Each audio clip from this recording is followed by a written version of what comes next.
आकाशवाणी भोपाल से प्रस्तुत हैं प्रादेशिक समाचार।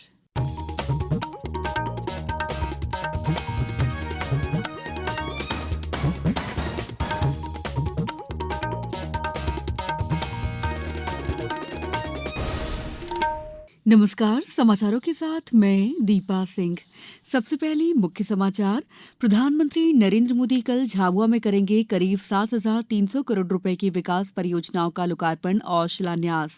मुख्यमंत्री डॉ मोहन यादव ने कहा कि बुद्धि कौशल और युवा शक्ति के कारण विश्व में है भारत की अलग पहचान। गुना में तात्या टोपे विश्वविद्यालय, सागर में रानी अवंतीबाई लोधी विश्वविद्यालय और खरगोन में क्रांति सूर्य टंट्या भील विश्वविद्यालय की स्थापना को मिली मंजूरी। और पन्ना जिले में आज से 23 फरवरी तक चलेगा फाइलेरिया उन्मूलन कार्यक्रम। 11 लाख से अधिक लोगों को दवा देने का लक्ष्य। अब समाचार विस्तार से। प्रधानमंत्री नरेंद्र मोदी कल प्रदेश के दौरे पर रहेंगे। वे झाबुआ में करीब 7,300 करोड़ रुपए की कई विकास परियोजनाओं का लोकार्पण और शिलान्यास करेंगे। श्री मोदी लगभग 2 लाख महिला लाभार्थियों को आहार अनुदान योजना के तहत आहार अनुदान की मासिक किश्त का वितरण करेंगे। वो स्वामित्व योजना के लाभार्थियों को 2.25 लाख अधिकार अभिलेख भी वितरित करेंगे। प्रधानमंत्री आदर्श ग्राम योजना के तहत 559 गांवों के लिए लगभग 56 करोड़ रुपए भी हस्तांतरित करेंगे। इस राशि का उपयोग आंगनबाड़ी भवन, उचित मूल्य की दुकान, स्वास्थ्य केंद्र, स्कूलों में अतिरिक्त कमरे, आंतरिक सड़कों सहित विभिन्न प्रकार की निर्माण गतिविधियों के लिए किया जाएगा। प्रधानमंत्री की अगवानी के लिए 3 कैबिनेट मंत्रियों को मिनिस्टर इन वेटिंग नामित किया गया है। नगरीय विकास और आवास संसदीय कार्य मंत्री कैलाश विजयवर्गीय इंदौर एयरपोर्ट पर अगवानी करेंगे। झाबुआ हेलीपैड पर वन, पर्यावरण और अनुसूचित जाति कल्याण मंत्री नागर सिंह चौहान और मुख्य कार्यक्रम स्थल पर महिला एवं बाल विकास मंत्री निर्मला भूरिया प्रधानमंत्री की अगवानी करेंगी। प्रदेश में प्रधानमंत्री नरेंद्र मोदी के वादे को पूरा करते हुए विकसित भारत संकल्प यात्रा राज्य के कोने कोने तक पहुंच रही है। प्रदेश के शहरी इलाकों में यात्रा का ये दूसरा चरण 5 से 25 फरवरी तक आयोजित किया जा रहा है। पेश है हमारे संवाददाता की एक रिपोर्ट। मध्य प्रदेश में राज्यपाल मंगूभाई पटेल और मुख्यमंत्री डॉक्टर मोहन यादव समेत कई वरिष्ठ नेता विकसित भारत संकल्प यात्रा के लाभार्थियों से लगातार बातचीत कर रहे हैं। हाल ही में मध्य प्रदेश विधानसभा के बजट सेशन को संबोधित करते हुए राज्यपाल ने बताया कि इन यात्राओं से 50 लाख से ज्यादा लोग लाभान्वित हुए हैं। प्रधानमंत्री फसल बीमा योजना के अंतर्गत बीमा राशि पाकर खंडवा जिले के मेघराज बहुत खुश हैं। हमारी किसान की फसल का ऐसा है कि इसमें जैसे फसल हमारी खराब होती है तो इसमें प्रधानमंत्री जी की योजना जो चलती है, जो बीमा मिलता है वो बहुत अच्छा मिलता है और उनका हमारे डायरेक्ट सीधे खाते में आता है। ये उनका बहुत आभारी हूँ, बहुत धन्यवाद उनको देता हूँ। विकसित भारत संकल्प यात्रा स्वास्थ्य से लेकर पक्के घर तक और एलपीजी से लेकर अनाज तक केंद्र और राज्य सरकार की विभिन्न कल्याणकारी योजनाओं का लाभ राज्य के सभी पात्र व्यक्तियों के दरवाजे तक पहुंचा रही है। संजीव शर्मा, आकाशवाणी समाचार, भोपाल। मुख्यमंत्री डॉ मोहन यादव ने कहा है कि भारत बुद्धि, कौशल और युवा शक्ति से विश्व में अपनी अलग पहचान रखता है। हमारे युवा कम लागत और सीमित संसाधनों में भी अपनी बुद्धि और विवेक से कार्य कर सफलता हासिल कर सकते हैं। मुख्यमंत्री भोपाल के मैनेट परिसर में आयोजित मध्य भारत के सबसे बड़े उद्यमशील उत्सव ई समिट 2024 को कल संबोधित कर रहे थे। मुख्यमंत्री डॉ यादव ने दीप प्रज्वलन कर कार्यक्रम का शुभारंभ किया। एमएसएमई के सचिव पी नरहरि ने कहा है कि स्टार्टअप के क्षेत्र में मध्य प्रदेश देश में अग्रणी राज्यों में से एक है। स्टार्टअप के साथ प्रदेश में उद्यमियों के लिए कई सुविधाएं देने का निर्णय भी लिया गया है। कार्यक्रम में मैनेट के डायरेक्टर करुणेश कुमार शुक्ला, विशेषज्ञ और विद्यार्थी उपस्थित थे। हर घर जल पहुंचाने के लिए शुरू किए गए जल जीवन मिशन की सफलता के लिए प्रदेश में जल हट अभियान जन आंदोलन के रूप में चलाया जाएगा। जल संसाधन मंत्री तुलसीराम सिलावट ने कहा है कि इसमें सरकार और समाज की भागीदारी से हर गांव और नगर में पुराने तालाबों और अन्य जल स्रोतों का उन्नयन, विकास, सौंदर्यीकरण और गहरीकरण कराया जाएगा। इसी तरह जल स्रोतों के आसपास किए गए अतिक्रमण को हटाकर पौधरोपण भी किया जाएगा।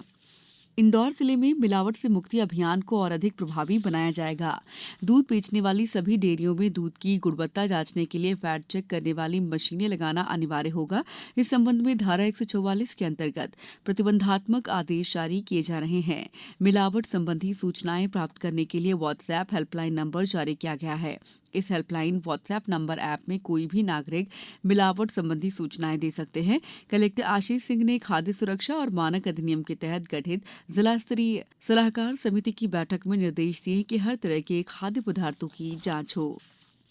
नगर निगम भोपाल की परिषद की बैठक आज 11 बजे आईएसबीटी स्थित निगम सभागृह में बुलाई गई है। बैठक में महापौर मालती राय द्वारा वर्ष 2024-25 का अंतरिम बजट प्रस्तुत किया जाएगा। इसके अलावा कार्यसूची में सम्मिलित अन्य विषयों पर भी चर्चा की जाएगी।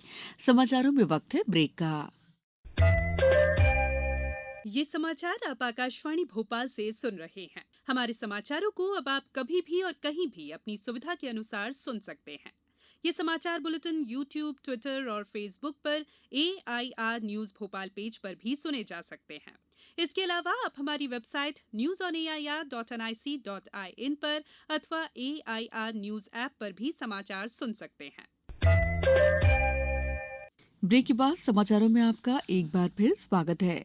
राज्य सरकार ने गुना में तात्या टोपे विश्वविद्यालय, सागर में रानी अवंतीबाई लोधी विश्वविद्यालय और खरगोन में क्रांति सूर्य टंट्या भील विश्वविद्यालय की स्थापना को मंजूरी दे दी है। इन तीनों विश्वविद्यालयों को इसी शैक्षणिक सत्र से ही शुरू करने की सैद्धांतिक स्वीकृति प्रदान कर दी गई है। शासन ने तीनों ही नवीन विश्वविद्यालयों के लिए कुल सचिवों की नियुक्ति कर दी है। उच्च शिक्षा विभाग ने शासकीय स्नातकोत्तर महाविद्यालय गुना को तात्या टोपे विश्वविद्यालय गुना, पंडित दीनदयाल उपाध्याय शासकीय कला और वाणिज्य महाविद्यालय सागर को रानी अवंतीबाई लोधी विश्वविद्यालय सागर और शासकीय स्नातकोत्तर महाविद्यालय खरगोन का क्रांति सूर्य टंट्या भील विश्वविद्यालय खरगोन के तौर पर उन्नयन किया गया है। मुख्यमंत्री डॉ मोहन यादव आज लाडली बहना योजना के हितग्राहियों को सिंगल क्लिक से फरवरी की मासिक आर्थिक सहायता राशि जमा करेंगे। डॉ यादव मंडला जिले के रानी दुर्गावती कॉलेज ग्राउंड से सुबह 11:30 बजे 1,29,00,000 लाडली बहनों के खातों में 1,576 करोड़ रुपए की राशि जमा करेंगे। इस दौरान मुख्यमंत्री रानी दुर्गावती शासकीय स्नातकोत्तर महाविद्यालय में वीरांगना रानी दुर्गावती की प्रतिमा का भी अनावरण करेंगे। पन्ना में फाइलेरिया उन्मूलन कार्यक्रम के अंतर्गत आज से 23 फरवरी तक फाइलेरिया नियंत्रण के लिए सामूहिक दवा सेवन कार्यक्रम आयोजित किया जाएगा।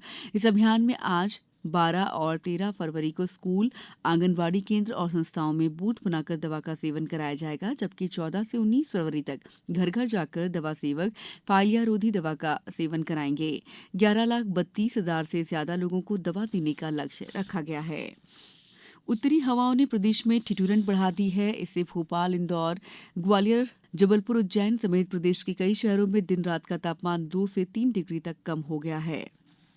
महिला हॉकी में भारत ने कल भुवनेश्वर में अपने चौथे एफआईएच प्रो लीग मुकाबले में संयुक्त राज्य अमेरिका को 3-1 से हराया। एफआईएच प्रो लीग मुकाबले में 4 मैचों में ये भारत की पहली जीत है।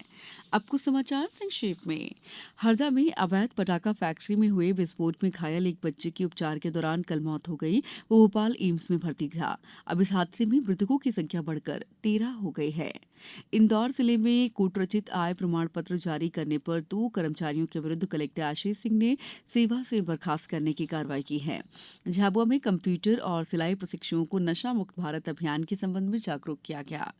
कटनी के सभी 1,282 शासकीय स्कूलों में कल FLN मेला आयोजित किया गया। डिंडौरी में स्थापित बैगाचक महिला किसान उत्पादक प्रोड्यूसर कंपनी लिमिटेड कोदो कुट की प्रसंस्करण इकाई का शुभारंभ 12 फरवरी को ग्राम जोगी टिकरिया हिनौता में होगा। बसंत पंचमी 14 फरवरी को रतलाम का स्थापना दिवस मनाया जाएगा। 3 दिवसीय समारोह की शुरुआत आज अखिल भारतीय कवि सम्मेलन से होगी। आगर मालवा में गुप्त नवरात्रि शुरू होने पर आज से नलखेड़ा स्थित मां बगलामुखी मंदिर में बड़ी संख्या में श्रद्धालु पहुंच रहे हैं। छतरपुर में खजुराहो नृत्य समारोह का आयोजन 20 से 26 फरवरी तक होगा। यहां इस महोत्सव का 50वां आयोजन है। मंडला जिले में NH 30 में खड़े ट्रक से 4 पहिया वाहन टकराने से कल रात 4 लोगों की मौत हो गई। वहीं 7 लोग घायल हो गए। घायलों को जिला अस्पताल में उपचार के लिए पहुंचाया गया है।